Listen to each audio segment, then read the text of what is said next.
Good morning everyone. Percentage की next class में आप सभी का वेलकम है। तो देखिए क्वेश्चन नंबर 51 से शुरू करते हैं आज की क्लास। किसी लंबवृत्तीय बेलन की आधार त्रिज्या 40% बढ़ा दी जाए तथा उसकी ऊंचाई 37.5% घटा दी जाए तो उसके आयतन में परिवर्तन ज्ञात करें। देखिए जो क्वेश्चन हम यहाँ डिस्कस करने वाले हैं, ये क्वेश्चन काफ़ी अच्छा क्वेश्चन है और इसके लिए आपको मेंसुरेशन का भी ज्ञान होना चाहिए और इस क्वेश्चन के लिए आपको परसेंटेज का भी ज्ञान होना चाहिए। तो मैं आपके सामने ये क्वेश्चन दोनों तरीके से आपको पहले इस पे एफिशिएंट बनाता हूँ मैं आपको सबसे पहले कि किस तरीके से इस क्वेश्चन को हम डील कर सकते हैं।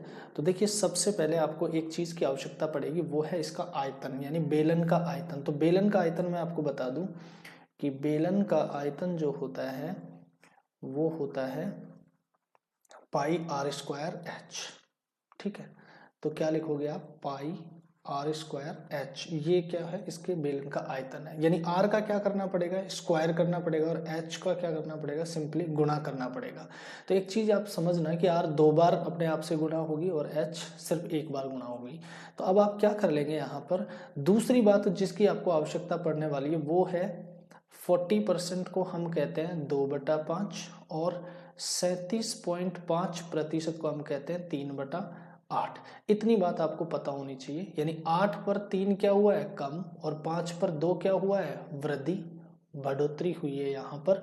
ये दो बातें आपने जान ली और अब आप क्वेश्चन शुरू कर सकते हैं। देखिए पहले आपका बेलन था यहाँ और अब उसके साथ क्या छेड़छाड़ हुई है वो यहाँ लिखेंगे। तो जो वॉल्यूम है आपके पास, वो वॉल्यूम क्या है, देखिए पाई आर स्क्वायर जो था आपका और एच। ठीक है, ये वाला फॉर्मूला मैं ऐसे लिख देता हूँ यहाँ एक एक, और बाद में कुछ इनमें चेंज किया तो इनको नंबर दे देता हूँ मैं, आर को 2 और एच को भी 2। तो यानी पाई से पाई यहाँ कैंसिल हो जाएगा और आर कितनी है, पहले 5 थी, फिर उसके बाद कितनी हो गई, 2 ऐड कर दी, यानी 5 का स्क्वायर था, यहाँ पर कितना कर दिया गया, 7 का स्क्वायर। फिर यहाँ पर हाइट कितनी थी, पहले 8, फिर 8 में लिख दूंगा यहाँ। फिर यहाँ पर जो हाइट है 8 में से 3 कम हुई है, ये देखना यहाँ पर आप, माइनस के 3। तो इस 8 को, 8 की जगह आप यहाँ लिख देंगे 5। अब 5 से इस स्क्वायर को काट दो और अब आपके पास ये हो गया 40 और ये हो गया 49। और अभी भी आपके पास 9 की वृद्धि है, कितने पर, पहले वाले 40 पर। 100 से गुणा करेंगे, 1 0 से 1 0, और ये 90/4 करेंगे तो 22.5 आंसर आएगा। यानी 22.5% के वॉल्यूम में वृद्धि हुई है। ये क्वेश्चन नंबर 51 का आंसर था। नेक्स्ट क्वेश्चन देखिए, एक संख्या में क्रमिक रूप से 10%, 15% एवं 20% घटा दिया जाए तो बराबर होगा। देखिए इस क्वेश्चन के लिए हम क्या करेंगे, सबसे पहले 10% और 15% पहले इनका निकाल लेंगे, फिर उसका जो भी आएगा उसको हम 20% के साथ कर लेंगे। तो 10 और 15 का मैं यहाँ से शॉर्टकट कर सकता हूँ इसको, 10 + 15 और माइनस क्या कर लूँगा मैं, माइनस कर लूँगा 10 गुणा 15/100। देखिए मैंने क्या किया, तीनों घट रहे थे यहाँ पे, लेकिन मैंने इनको प्लस में लिखा। मैं चाहता तो ऐसे कर सकता था, ये भी माइनस, ये भी माइनस और यहाँ भी प्लस। ठीक है, तो बात वही आनी थी। मैं इनको नेगेटिव टर्म मानते हुए कर लूंगा कि मैं लास्ट में नेगेटिव लिख दूंगा। मैं चाहूँ तो इसको माइनस, इसको माइनस, ये दोनों माइनस में हो जाएंगे और ये प्लस में होगा, तब भी अंतर वही आएगा। ऐसे करोगे तब भी अंतर वही आएगा। तो ये डिस्काउंट बोला हुआ है यहाँ पे क्रमिक रूप से। एक तरीके से देखो, find a single discount equivalent to a discount series 10%, 15% and 20%। तो डिस्काउंट का मतलब ऑलरेडी वो माइनस में है। ठीक है, तो मैं यहाँ माइनस नहीं लिख रहा। खैर आप इसको आगे बढ़ाएंगे तो ये 25 माइनस 1.5 और ये कितना आएगा, 23.5%। ये कैसे आया होगा, देखिए 1 0 से 1 0 और 1 0 से यहाँ पर पॉइंट लग गया। अब आपके पास ये जो आ गया वो 20% के साथ कर दो आप। तो क्या करोगे आप, वापस से 23.5 + 20 minus 23.5 into 20/100 and now move on to the next calculation. ये होगा आपका, हाँ ऐड करो इसको आप, 43.5 माइनस, देखिए आप इसको इस तरीके से करना है, ये 20 है, इस जीरो को काटो और इस पॉइंट को हटा दो। ठीक है, अब आया 235 गुणा 2, 470। 470 बटा 100 करोगे तो 4.7, और ये आएगा आपका, अगर 43.5 में से 4.7 घटाओगे तो ये आएगा 38.8%, जो आपका ऑप्शन ए में है आंसर। 52 के बाद में नेक्स्ट देखिए, same question as a 52 as इसी तरीके से आपके पास अगला क्वेश्चन है, बस डिजिट्स अलग है, यहाँ पर 20% और 10% और कितना है 5%। तो पहले इन दोनों का करो, जो आ जाए उसका 5 के साथ कर देना। तो करिए इन दोनों का, देखिए क्या आएगा, ये आएगा आपके पास 20 + 10 - 20 × 10 / 100, और ये आया आपके पास 30 माइनस ये 0 से 0, 0 से 0, और ये कितना आया 2, ये 28 आया। ठीक है, अब ये 28 जो है वो 5% के साथ आपको करना है। तो अब क्या करेंगे हम, वापस अगर इसको यहाँ पर सोल्व करें तो ये आ जाएगा आपके पास 28 + 5 - 28 × 5/100, और ये आया आपके पास 33 माइनस, देखिए 28 को 5 से गुणा करोगे तो आपके पास आएगा 140, 140 में 100 का भाग दोगे तो 1.4, यानी इसमें से ये घटाएंगे आप तो ये आएगा 31.6 आ जाएगा। ठीक है, और ये आंसर कौन सा है, सी। ठीक है, तो सी ऑप्शन यहाँ पर क्वेश्चन नंबर 53 का आंसर होगा। कुछ नहीं कर रहा, अगर 3 इस तरीके से तीनों बार घट रहा है तो पहले 10 और 20 का कर लिया, फिर जो भी आएगा उसको मैं नेक्स्ट वाले से कर लूंगा। अगर 4 होते तो अब ये जो 3 का आया उसको चौथे से कर लेते, ये भी एक तरीका था करने का। ठीक है, तो नेक्स्ट देखते हैं हम क्वेश्चन, दूसरी टाइप का क्वेश्चन है, थोड़ा सा अलग है, ज़्यादा अलग नहीं है, थोड़ा सा अलग है। एक व्यक्ति अपनी प्रारंभिक पूंजी का 50% लॉकर में जमा करता है और उसके बाद पुनः बढ़ी हुई राशि का 20% जमा करता है। यदि अब वह कुल राशि 18,000 रुपये हो गई हो तो प्रारंभिक राशि बताइए। देखिए क्या करेंगे इस क्वेश्चन के लिए, मान लो मेरे पास इनिशियल अमाउंट क्या था, इनिशियल अमाउंट ये प्रारंभिक राशि है। ठीक है, ये प्रारंभिक राशि जो भी थी उस प्रारंभिक राशि का 50% लॉकर में जमा करा दिया। ठीक है, 50%, जैसे मान लो उसके पास कोई भी राशि थी 100 थी, तो अगले साल उसने कितना जमा करा दिया, उसमें 50, उसका 50% कितना होता है 100 का 50, यानी 150 कर दिया उसने। ठीक है, फिर जो भी 150 हुआ ना, उसके बाद उस 150 का 20% और जमा कर देगा, तो 150 का 20% जमा करने के बाद जो राशि आई वो 18,000 आई। तो ये मैंने आपको सिर्फ और सिर्फ एक हिंट दिया है कि इस तरीके से बढ़ेगा। तो मैं इसको कई अलग अलग तरीकों से कर सकता हूँ। मैं फिलहाल 50% को या 1/2 करूँगा, यानी 2 थी 1 जोड़ दिया तो कितनी कर देगा 3/2, यानी ये 3/2 ही तो होता है 1.5 गुना, यानी 50% और जमा कर देगा। आप किसी भी तरीके से इस क्वेश्चन को करिए, आपको सिंपल ये पता होना चाहिए कि इनिशियल अमाउंट जो भी था 1/2 बढ़ती है, कहना 2 में 1 बढ़ेगी। अगर ये 2 थी पहले इनिशियल, तो अब कितनी हो गई 3 हो गई। ठीक है, इतना बात समझना। फिर उसके बाद कहता है 20%, 20% का मतलब होता है 1/5, यानी 5 से कितनी 1 बढ़ेगी 6 होगी। तो अब देखिए फिर से 20% जमा करेगा, यानी अब ये जो भी बढ़ गई ना राशि, इसका 20% कितना होता है, अब इसका 20% जमा कराना है तो 120/100 कर लो चाहे तो, या अगर ये 5 है तो ये कितनी हो जाएगी 6, ये करना था आपको शॉर्टकट। और ये राशि अब कितनी हो गई 18,000। अब देखिए ये 18 से ये 18 कटेगा तो कितना आएगा 1000, 1000 को इस 10 से गुना करोगे तो कितना आएगा 10,000, यानी इनिशियल अमाउंट जो आएगा वो कितना आएगा आपका 10,000। ये 10,000 आपने क्या करना है, ये आपकी पूंजी प्रारंभ में थी। ठीक है, ये 10,000 प्रारंभ में थी। अगर आपको इसमें थोड़ा सा तकलीफ हुआ है फ्रैक्शन बनाने में, तो आप ऐसे कर सकते थे कि प्रारंभिक राशि का पहले कितना जमा कराया 50%, यानी अगर ये 100 है तो 150 हो जाएगी। फिर ये जो भी राशि थी उसका 20% और जमा कराया, यानी अगर ये 100 है अब तो 120 हो जाएगी अगली, और यही कितनी है 18,000 है। अब देखिए आपने क्या किया, यहाँ पर 50 से काटोगे 3 और ये काटोगे 2, तो मैंने भी यहाँ पर 3/2 किया था। अब अगर इसको 20 से काटोगे तो ये 6, और इसको 20 से काटोगे तो ये 5, यानी 6/5, तो ये भी तो 6/5 था। हम पहले से फ्रैक्शन करना जानते हैं और आज क्वेश्चन 54 डिस्कस कर रहे हैं, तो मैं उम्मीद करके चलता हूँ कि आपको ये फ्रैक्शन और परसेंटेज का खेल समझ में आया होगा, और उसी को हम आगे बढ़ाते हुए क्वेश्चनों को सिर्फ और सिर्फ अब शॉर्टकट की तरफ चल रहे हैं कि क्वेश्चन कम से कम समय में किस तरीके से हम डील कर सकते हैं। ठीक है। अब हर क्वेश्चन का मैं डीप या मतलब आपको कंप्लीट डेरिवेशन नहीं दे पाऊंगा, क्योंकि कॉम्पिटिटिव एग्जाम में अगर हमने एक क्वेश्चन सीख लिया तो उसी पैटर्न के सभी क्वेश्चनों को हम एक कॉन्सेप्ट से करने की कोशिश करेंगे। अब देखिए नेक्स्ट क्वेश्चन में मैं फिर से आपको 20% और 25% के, अब इस बार मैं डायरेक्ट लिखूंगा, आप देखना किस तरीके से। 4800 रुपये 2 वर्षों के लिए थे। पहले वर्ष उसने राशि का 20% जमा किया, दूसरे वर्ष बढ़ी हुई राशि का 25% जमा किया, तो वर्तमान में उसके लॉकर में कितनी राशि है। आपको सिर्फ और सिर्फ ये प्रैक्टिस के सेशन है, ठीक है। अब क्योंकि ये क्वेश्चन आपने समझ लिया तो अब आपको प्रैक्टिस के लिए इनको लगाना है, और ये बहुत स्पीड से करने होते हैं ये क्वेश्चन, ठीक है। क्या कर रहा है, पहली बार 20% जमा कर रहा है 48 का, तो 20% का मतलब आप जानते हो 1/5, अगर ये 5 है तो कितनी करेगा 6। फिर उसके बाद 25% जमा किया है, 25% का मतलब होता है 1/4। अब ये माइंड में चलनी चाहिए कैलकुलेशन आपकी। 25% का मतलब कितना होता है 1/4, अगर ये 4 है तो 1 कितना जुड़ेगा 5 होगा।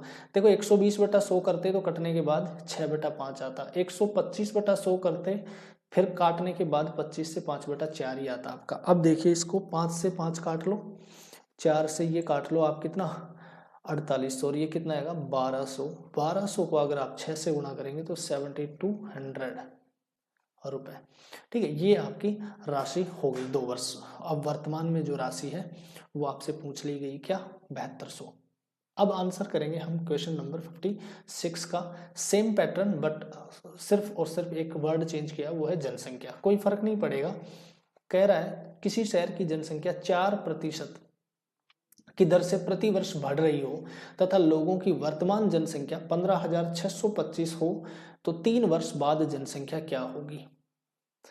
देखिए 4% का मतलब आप जानते हो 4/100 करोगे 1/25 आएगा, और ये बढ़ रही है यानी 25 है तो कितनी हो जाएगी हर साल 26 होगी, ठीक है। तो अब उसने वर्तमान जनसंख्या दी है कितनी 15,625।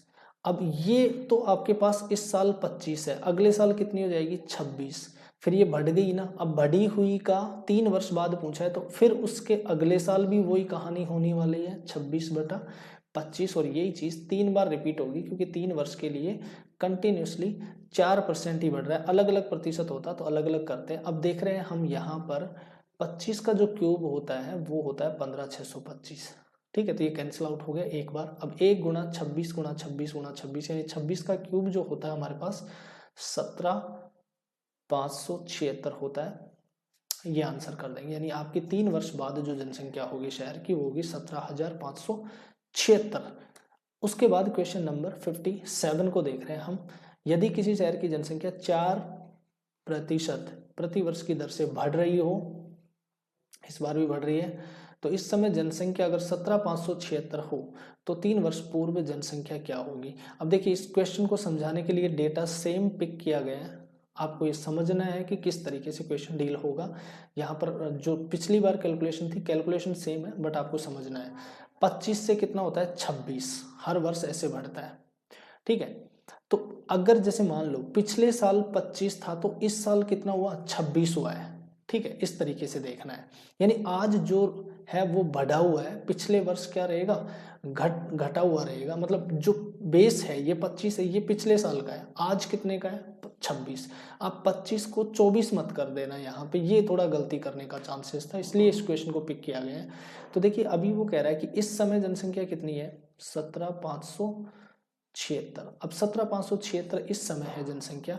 अब ये जो जनसंख्या है ये आज बढ़ी हुई जनसंख्या है, ये समझना है कि ये जनसंख्या जो है 26 के बराबर है, ठीक है। और अब अगर मुझे इसको पिछले साल जाना है तो पिछले साल कितनी थी, पिछले साल ये 25 थी, आज 1 बढ़कर 26 आई थी, यानी ये जो भी थी इसकी वैल्यू कितनी है 26, तो पिछले साल जाना है 25। अब ये 3 वर्ष पूर्व की बात करनी है तो सेम चीज रिपीट करना है आपको 25/26। मैं आपको बता दूं कुछ किताबें हैं मार्केट में तो उनमें क्या बना रखी है, इस तरीके की कुछ ट्रिक्स बना रखी हैं। वो ट्रिक्स कैसे बना रखी है कि आपको ये कहता है कि जब आगे जाओ तो आप इस तरीके से 100 - r कर दो बटा 100 कर दो, या 100 + r/100 कर दो, इस तरीके की कुछ ट्रिक्स देगा। तो मैं ये कहता हूँ कि आप उन ट्रिक्स को बिल्कुल याद मत रखिए, क्योंकि कन्फ्यूजन के अलावा कुछ नहीं है। आप सिंपल समझिए, यहाँ पर इस बात को समझिए आप तो, कि अगर 25% बढ़ रही, 4% बढ़ रही है, अगर आज 100 है तो अगले वर्ष कितना होगा, 104 होगा। ये बात समझ में आई। अब काटो इस अनुपात को, कितना बनेगा, 25:26। अब मैं ये कह रहा हूँ आज 26 है तो पिछले साल कितनी होगी, 25, क्योंकि हर साल 4% बढ़कर ही तो आई थी। पिछले साल 25 थी तो अब 26 हुई है। अब आज अगर 25 होगी तो अगले साल कितनी होगी, 26 होगी। यानी अनुपात हमेशा पिछले साल का इस साल से 25-26 ही चलने वाला है। ऐसे नहीं कर सकते कि आज 25 है तो पिछले साल 24 है, नहीं। फिर अगर आप ऐसे करते हो कि ये 24 से 25 होकर आई है तो फिर ये तो बात ही अलग हो गई ना। यहाँ तो एक बढ़ा है कितने पर, 24 पर। 25 पर एक कहाँ बढ़ा है बताइए, 25 पर एक बढ़ेगा तब 4% होगा ना। तो ये बात थोड़ा सा समझना था आपको। अब इसकी कैलकुलेशन सेम है आपके पास, ये खत्म हो गया, क्यूब था, और 25 का क्यूब आपके पास 15,625 आंसर करेंगे आप इस क्वेश्चन के लिए। यानी पिछले वाले क्वेश्चन का हूबहू सेम क्वेश्चन था, डेटा उल्टा दिया है बस। नेक्स्ट क्वेश्चन देखते हैं 58। यदि किसी शहर की जनसंख्या 4% प्रति वर्ष की दर से घट रही है। अब देखिए पिछले दो क्वेश्चनों में क्या हो रहा था, ये बढ़ रही थी, इस बार क्या हो रहा है, घट रही है। तो अब आपको क्या करना है इसमें, आपको सिंपली इसमें करना है कि 4% जो है वो डिक्रीज करवाना है। यानी आपको 1/25, 25 में एक घटाना है। यानी आज अगर 25 है ना, आज अगर 25 है तो अगले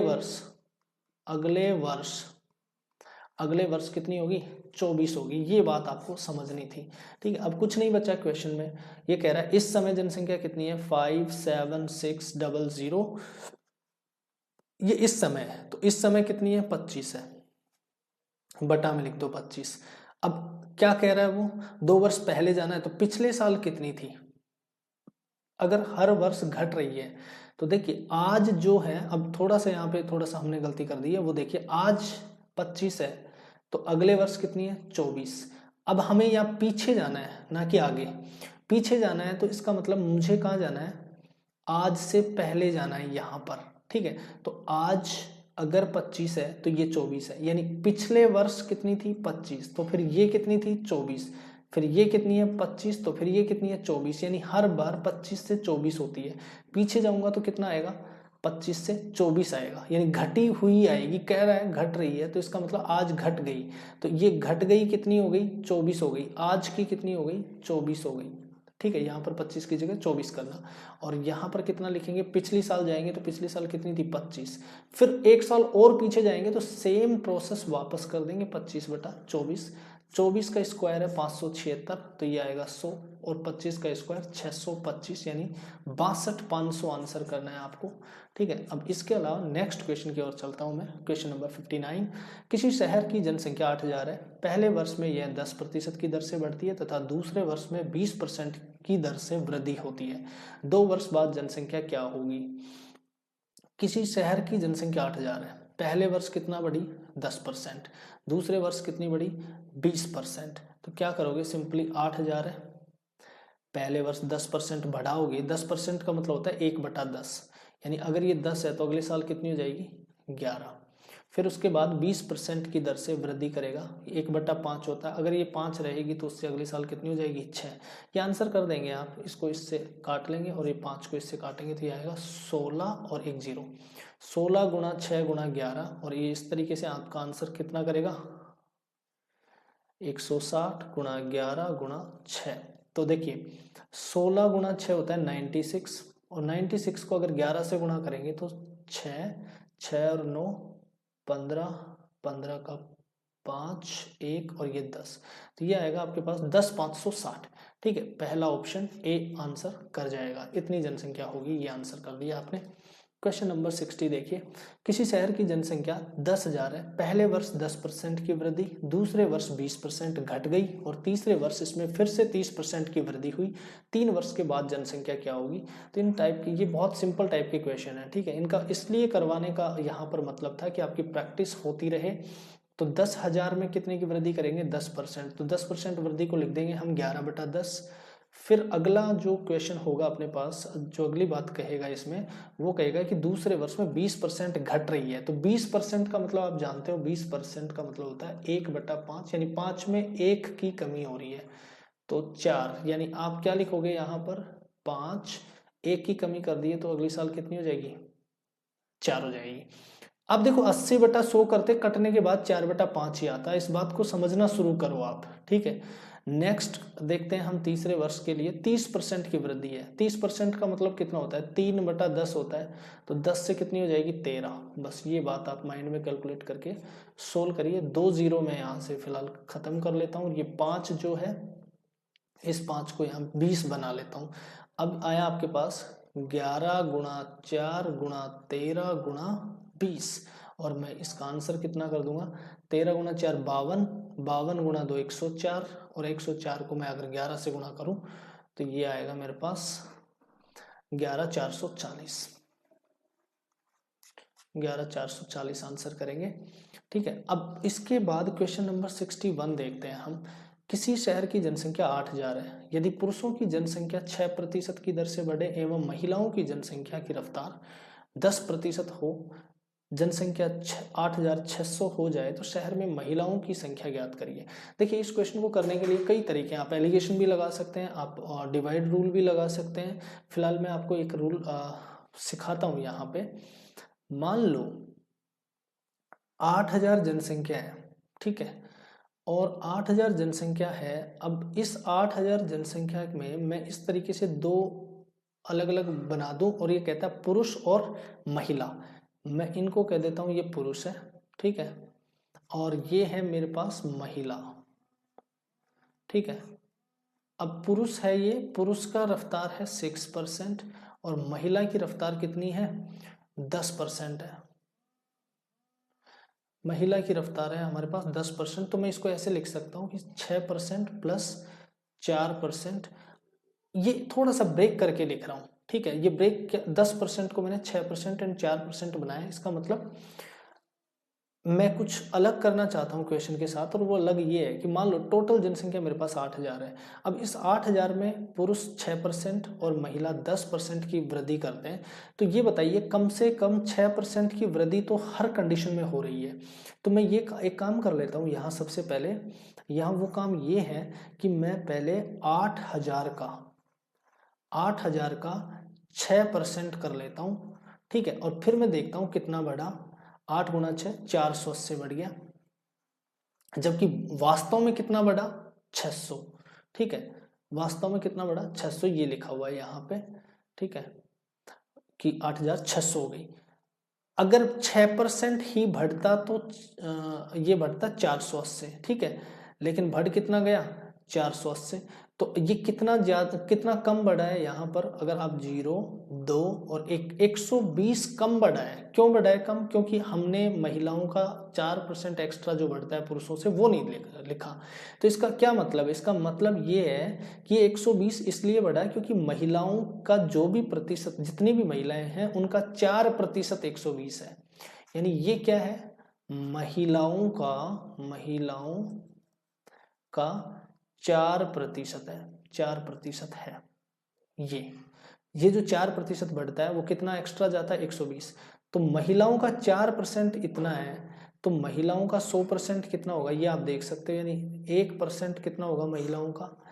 4 का भाग 2, इसमें कितना आएगा? 30 आ जाएगा। तो महिलाएं कितनी होंगी? महिलाएं होंगी यानी 100% महिलाएं कितनी होंगी? महिला 100% कितनी होंगी? ये आप देख सकते हो। 100 से गुणा करने के बाद 3000।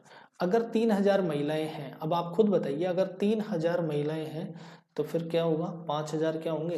पुरुष होंगे। ये आंसर कर सकते हैं हम, और ये आंसर कर सकते हैं हम महिलाओं का पूछे तो एक तो तरीका था ये वाला। दूसरा तरीका ये है हमारे पास, मैं यहाँ देखता हूँ 8000 से 8600 हुआ, यानी कितना बढ़ा? 600। कितने पर? 800 पे, 8000 पे, सॉरी। अगर मैं 10% इसका परसेंटेज निकालूं, 100 से गुणा करूं, तो ये लो आपके पास 60/8। 4 से काटता हूँ 15, 4 से काटता हूँ 2, 15/2 का मतलब है 7.5%, ठीक है।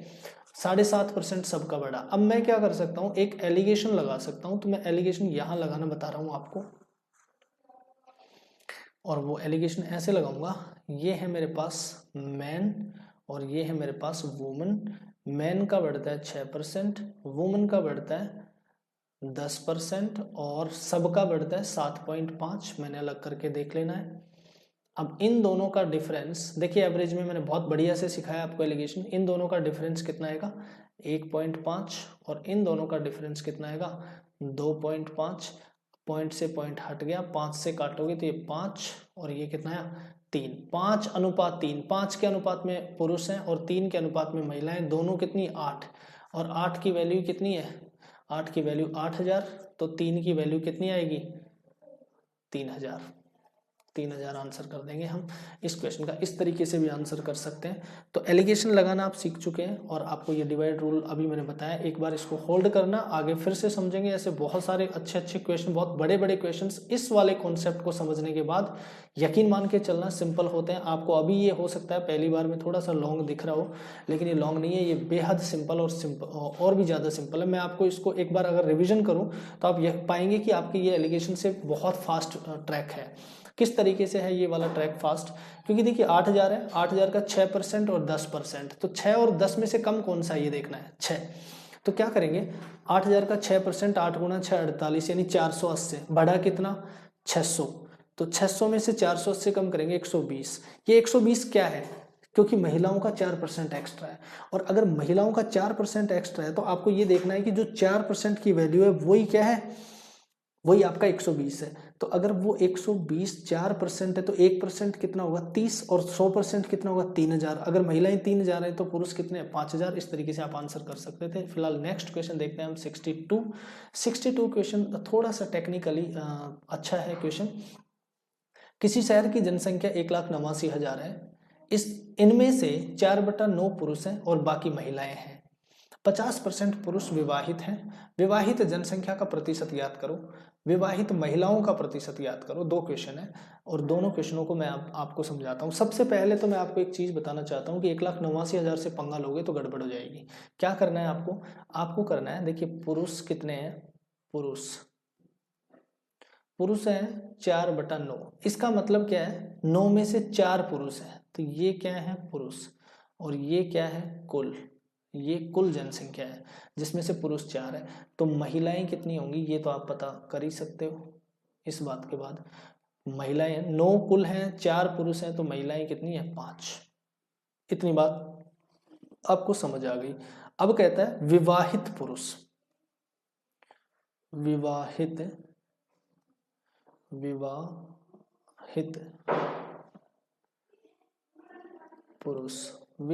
पुरुष, विवाहित पुरुष कितने हैं 50%। 50% का मतलब क्या होता है आधा, तो 4 का आधा कितना है 2। अब आपको बात समझ में आ गई होगी कि ये डेटा आपको रिक्वायर्ड था। अब आपको करना क्या है, विवाहित जनसंख्या का प्रतिशत कितना है। देखिए पहला जो क्वेश्चन है मेरे पास, मैं यहां ले रहा हूं पहला क्वेश्चन, विवाहित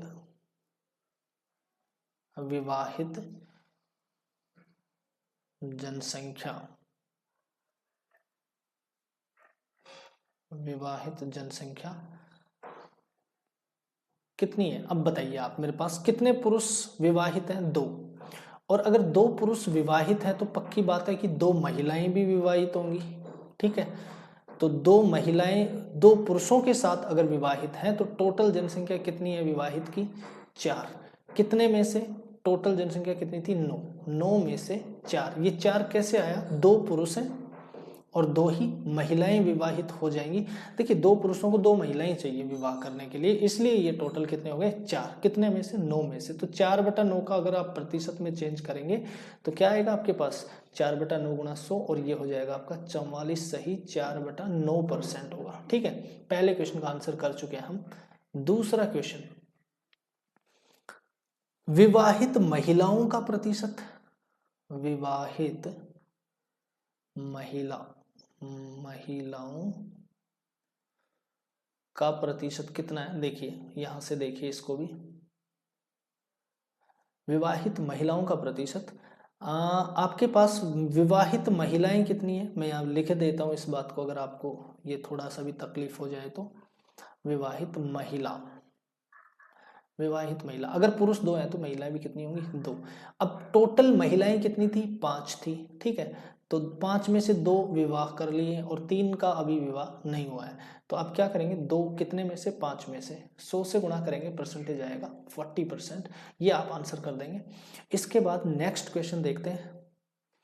अगर इनकम टैक्स 19% बढ़ जाए और शुद्ध इनकम 6% घट जाए तो इनकम टैक्स की दर ज्ञात करो।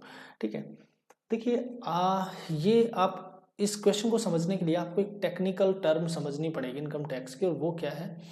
देखिए, आपके पास टैक्स होता है कोई भी, ठीक है, और ये टैक्स जो होता है ये इनकम में लगता है। आपने कोई भी एक ग्रॉस इनकम कमाई, ठीक है, एक ग्रॉस इनकम, ठीक है, ग्रॉस इनकम होती है, GI लिख रहा हूं मैं, ग्रॉस इनकम। इस ग्रॉस इनकम में से टैक्स घटा दोगे तो आपके पास नेट इनकम बचेगी, यानी शुद्ध आय। इसको क्या बोलते हैं? Net income. ठीक है, नेट इनकम का मतलब होता है शुद्ध आय। ठीक है, शुद्ध आय, और ये होती है आपकी सकल आय। ठीक है, ये आपकी सकल आय होती है। ये थोड़ा सा वाणिज्यिक भाषा है, सकल आय। और इसमें से कर घटा दें हम तो क्या बचता है आपके पास? शुद्ध आय। हिंदी और इंग्लिश दोनों में आप इस बात को समझ सकते हो। सकल आय में से अगर आप कर घटा देंगे तो क्या बचेगा? शुद्ध आय। ठीक है, अब इस बात को ये समझना कि टैक्स अगर हम ज्यादा कर दें, अगर हम टैक्स बढ़ा दें तो शुद्ध आय कम होगी, लेकिन क्या सकल आय पर कोई फर्क पड़ेगा? सकल आय पर कोई फर्क पड़ेगा? कोई फर्क नहीं पड़ेगा। अगर आपने 100 कमाए हैं टोटल, उसमें से अगर आपने 20 रुपए टैक्स के दे दिए तो आपकी शुद्ध आय 80 रही। अगर आपने टैक्स 30 दे दिए तो आपकी शुद्ध आय 70 हो जाएगी। अगर आपने टैक्स 40 दे दिया तो आपकी शुद्ध आय 60 हो जाएगी। लेकिन ध्यान रखना, जो सकल आय है वो 100 की 100 ही रहेगी, उसमें कोई चेंजेस नहीं होगा। अगर ये बात आप समझ पाए हैं तो इस बात को समझने के बाद हम थोड़ी सी बात आगे शुरू करते हैं। यहाँ पर जो समझने वाली बात वो ये है सिर्फ कि इनकम टैक्स जो भी था वो 19% बढ़ गया और शुद्ध इनकम कितनी परसेंट घट गई? 6। आपको मैं एक एग्जाम्पल के साथ यहाँ एक बात समझाना चाहता हूँ। मान लो आपकी GI है कितनी, यानी सकल आय है 100 और आपका टैक्स है कितना? 10। तो आपकी नेट इनकम कितनी होगी? NI कितनी होगी? ये देखिए 90 होगी। अब अगर मैं इसको 10 कम, अब मैं इसमें जैसे मान लो इस टैक्स में अगर मैं 5 जोड़ दूं तो ये 5 अगर टैक्स में जोड़ता हूं तो पक्की बात है ये कहां से घटेगा? नेट इनकम से घटेगा। अब बात समझना, अगर मैं टैक्स ज्यादा दूंगा तो नेट इनकम में से तो कम होगा वो, और ये जो कम हो, जितना यहां से कम होगा उतना यहां बढ़ेगा। ठीक है, तो यानी ये वैल्यू हमेशा क्या होगी? सेम होगी। ठीक है, जितना यहाँ जुड़ेगा उतना यहाँ घटेगा, अगर यहाँ जुड़ता है तो यहाँ से घटता। तो जो यहाँ पर कह रहा है कि टैक्स का 19% जो बढ़ता है वही शुद्ध इनकम का 6% कम होता है, यानी ये दोनों टर्म बराबर होंगी। अगर ये बात आपने समझ ली तो अब मैं सिर्फ इतना सा यहाँ लिख सकता हूँ कि income tax IT, income tax को मैं लिख रहा हूँ IT, जितना इनकम टैक्स है इसका 19% है ना, 19%, उतना ही शुद्ध इनकम यानी नेट इनकम का 6% घट जाता है। यानी ये दोनों बराबर हैं आपस में, ये बात आपने समझ ली है। नेट इनकम का 6% और इनकम टैक्स का 19%, ये दोनों बराबर है। अब आपको देखना है, परसेंटेज से परसेंटेज खत्म हो गया और यहां पर आप लिखेंगे 19 IT बराबर क्या है? 6 नेट इनकम, 6 नेट इनकम। अब देखिए IT का वैल्यू यहाँ और नेट इनकम का वैल्यू यहाँ, ये वो वाला फॉर्मूला आपको याद हो तो 2A बराबर 3B, A की वैल्यू B के पास और B की वैल्यू A के पास। ठीक है, ये वाली बात। तो यहाँ पर income tax is to net income का जो रेशियो है, इनकम टैक्स कितना है? 6 है, ये 6 है, ध्यान रखना, ये 6:, ये कितना है? 19। अब आप बताइए, इनकम टैक्स और नेट इनकम दोनों जोड़ दूं तो मेरे पास टोटल इनकम आ जाएगी। टोटल या ग्रॉस इनकम भी बोल सकते हो या टोटल भी बोल सकते हो, टोटल इनकम आ जाएगी। टोटल इनकम, तो टोटल इनकम कितनी है? 19 और 6 25, यानी मैंने 25 कमाए, उसमें से 6 मैंने टैक्स के दे दिए, बचा कितने लिए? 19। तो अब ये जो टैक्स जो है ये टैक्स किस पर लगता है? टोटल इनकम पर लगता है। तो जो टैक्स रेट है, टैक्स का परसेंटेज है वो कितना है? 6। कितने पर? 25 पर लगा था, तो 100 पर लगाते तो कितना लगता? ये आता 4 और ये कितना था 24%। इस तरीके से क्वेश्चंस के सॉल्यूशन होंगे। ये देखिए पहला क्वेश्चन था, इसलिए मैं आपको थोड़ा सा समय देकर समझाया हूँ। इसके बेसिक्स को समझ नहीं आए तो रिवाइंड करके दोबारा देखना। बट नेक्स्ट क्वेश्चन में हम देखना शॉर्टकट मार देंगे। हम यहाँ पर कुछ नहीं करेंगे, 3 और 17 20, और ये 3 क्या है टैक्स है। देखो यहाँ से ही देख सकते थे आप, मैं पेन दूसरा लेकर आपको समझाता हूँ। ये जो टैक्स है ये तो कौन सा है 3, और ये जो शुद्ध इनकम है वो कौन सी है 7। अगर इन दोनों को जोड़ोगे आप तो कितना बनेगा 20। 3/20 करते ही 15% आंसर। देखो ये पिछला क्वेश्चन था, यही क्वेश्चन था। इस पूरे बेसिक्स को समझने के बाद हम नेक्स्ट क्वेश्चन में लिखने की भी आवश्यकता नहीं पड़ी हमने, और बिल्कुल शॉर्टकट मार दिया। इस क्वेश्चन का मैं सॉल्यूशन यहाँ लिख कर करवाता हूँ फिलहाल। इनकम टैक्स का 17%, टैक्स का कितना 17% बराबर है शुद्ध इनकम, शुद्ध इनकम का 3%। ठीक है, और अब क्या करना है, परसेंटेज से परसेंटेज कैंसिल, और अगर मैं शुद्ध इनकम का वैल्यू देखूं तो 17% और टैक्स का वैल्यू देखूं तो कितना आएगा 3%। अब क्या करना है मुझे, शुद्ध इनकम 17%, टैक्स कितना 3%। तो टैक्स मैं ये लिख रहा हूँ सिर्फ नोट्स बनाने के लिए, और ये आपकी जो नेट इनकम है, नेट इनकम जो है वो क्या होगी, नेट इनकम जो है वो आपकी होगी 3 और 17, और ये टोटल हो गया आपका 20। ठीक है, तो आपका जो टैक्स परसेंटेज आएगा, हालांकि हमने क्वेश्चन पहले ही सोल्व कर लिया, टैक्स जो परसेंटेज आएगा वो 3/20 आएगा, और 3/20 को 100 से गुणा करूं तो मैं क्या करूंगा यहाँ पे 5, और ये आएगा 15% आंसर। ठीक है, अब क्वेश्चन नंबर नेक्स्ट देखते हैं हम। जब एक आदमी की आय 6,000 रुपये बढ़ती है तो टैक्स की दर 18% से 15% हो जाती है, जबकि दोनों परिस्थितियों में 25% आय कर मुफ्त है। शुरुआत की आय ज्ञात करो अगर उसने दोनों परिस्थितियों में समान कर दिया हो। क्वेश्चन आपको लैंग्वेज से थोड़ा सा अच्छा लग रहा होगा, बट बेहद सिंपल क्वेश्चन है। देखिए मैं मान लेता हूँ कि उसकी, मैं ऐसे मान लेता हूँ, माना आय उसकी जो है वो कितनी है x है।